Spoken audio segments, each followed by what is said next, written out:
this video is inspired by a conversation I had with Rafen, and it's basically about managing risk in Smite versus the opportunity cost. Now, I've taken a risk here in the fact that I went hog. I've gone hog, which effectively reduces my effective health because I have less potions. The reasoning behind this is really simple. I know that they have a sustain lane. I know that Umoja really doesn't have the best level 1 in the game unless she uses a lot of Omi, and then she has to basically use a lot of Omi, which then weakens her level 2, and she's going to have a rough time. So basically what I'm doing is I'm thinking, you know what, I'm going to force you to do something that you don't really want to do, which is to waste all your Omi on healing that Medusa and waste all your time healing on that Medusa. And as you can see here, we get lane pressure. They take way too much poke and they now have to rely on that sustain. The good news is that when we now have pressure, which allows us to do things like this.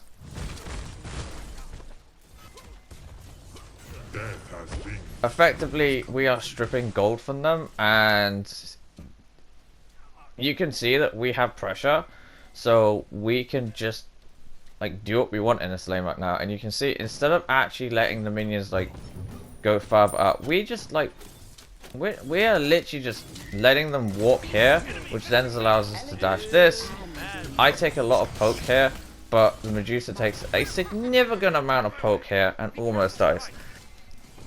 But the point I'm trying to make, and the point I'm trying to show off here, is I've taken a huge risk, and I'm taking a huge risk here, but I'm basically seeing an opportunity, and I'm thinking in the back of my head, this risk is worth taking on, and I feel like there was a huge opportunity to be had here. This effectively is what separates good players from bad players, and this is what separates Platinum from Diamond.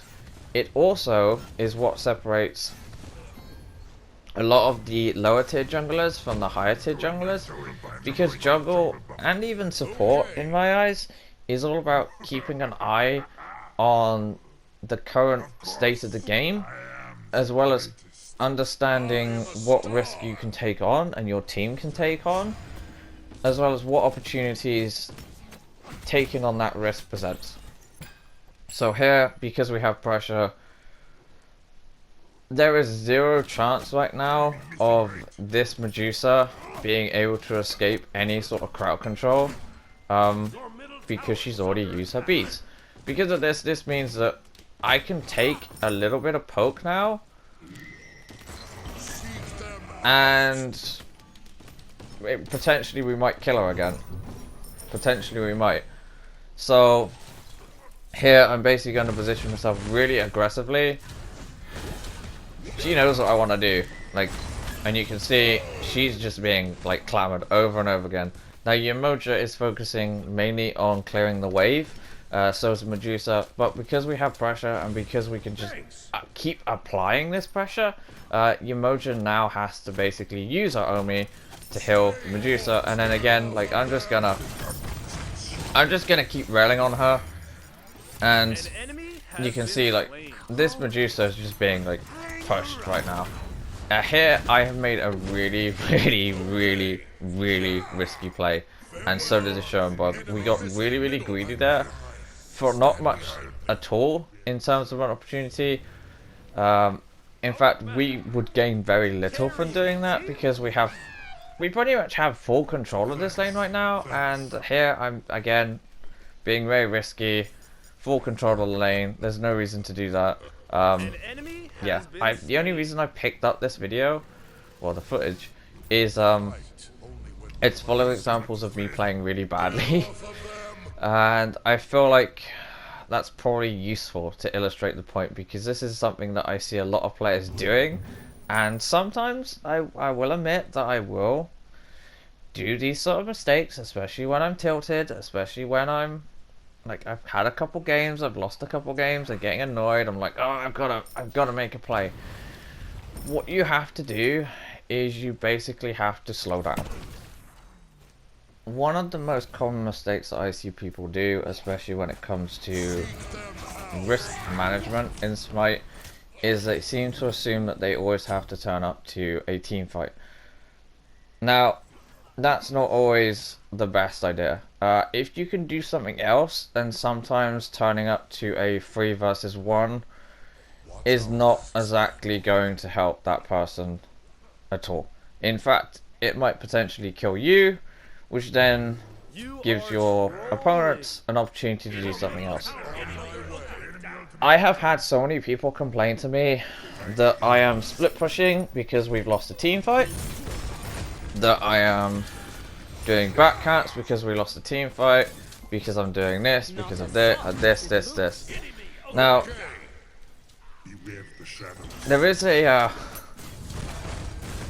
slight point to make here, and that is if you're doing back camps at 40 minutes into the game and you are not buying another item, or you don't need a potion, or you don't need wards or anything like that, and a giant team fight is happening right next to you, then yes, you probably should have turned up to a team fight because you're wasting time. But for the vast majority of the time, it's honestly probably better to do something else instead of just throwing yourself at the enemy team when the situation is very high risk, and yes, the reward is like high and the opportunity there is high, but if you die, potentially that team might then get a gold fury, or they might steal your red buff, or they might be able to take a tower or 2 towers or a phoenix. So yeah, following that like train of thought, it's also important to understand that your ultimate probably should be used more often.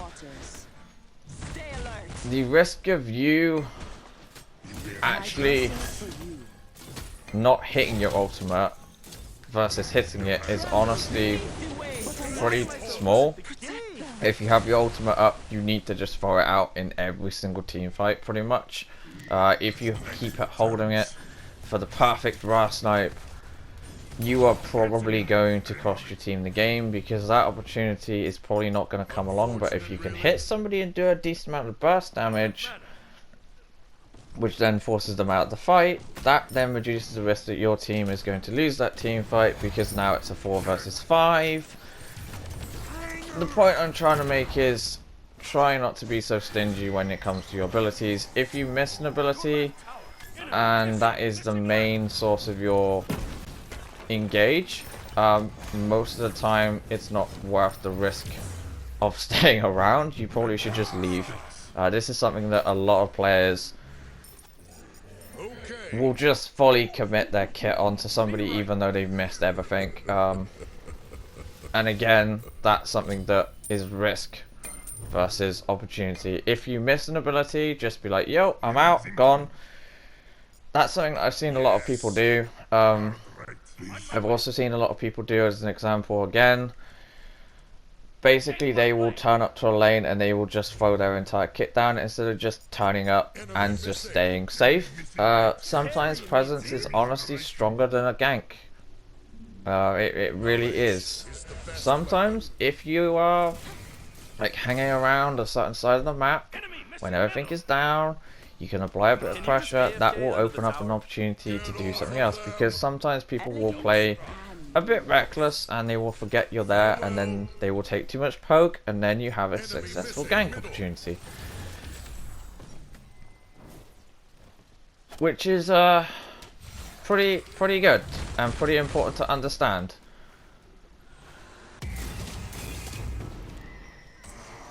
If you watch closely this gameplay, you will see that I have made a series of mistakes, and this is why I picked it, because I'm just going to show you straight up that you do not always have perfect games, and you are prone to be human and make mistakes, and that's fine. It is honestly fine. It's important to understand that this is going to happen, and you're going to miss abilities, you're going to be making the wrong decisions. You just have to be willing to admit when you do that, and to be willing to also focus on you This will greatly improve your gameplay significantly, because if you're blaming other people, you will not see the really bad decisions you're making, and won't understand how there might be other decisions that are slightly less obvious, they're slightly less flashy, but they will eventually add up to win the game. And that's something that I feel a lot of players, they really don't want to hear. They seem to think that they have to make these big flashy plays all the time, and they have to like dash at people, and that's how adapting wins games, because adapting just basically runs at people. But if you watch closely and you start to understand why they're making these decisions and what's actually driving those decisions, you will see that they are being very, very clever. Some people have described my gameplay as being passive, but consistent and reliable. Unfortunately, in this gameplay, it's not very passive. In my own eyes, it's not very reliable, but it is somewhat consistent in when I'm engaging and when I'm disengaging. And that's really all I've got to say, if I'm being honest with you. I would like to end this video by saying a shout out to Rayfan, who honestly I've only just started following, and I've only just started following since the end of season 6, maybe the mid season 6, but he is a fantastic content creator, and he is honestly a fantastic guide to helping people to get better. I wish there was more players like him out there, and originally when I was making my YouTube channel, I was thinking of making content like him, but he honestly is a really good example of a Smite player, if I'm being honest with you. And he's just a good example of a nice guy. Also, his cooking stuff is amazing, and yeah, I know it's nothing to do with the gameplay, I know I'm also giving him a shout out, but I enjoy his content, so there you go. And with that, what I'm probably going to do is I'm going to say thank you for watching. I'll see you again next time. Like, comment and subscribe if you enjoyed this, and goodbye. Enjoy the gameplay. Well, I hope you've enjoyed the gameplay. More bronze gameplay is coming soon.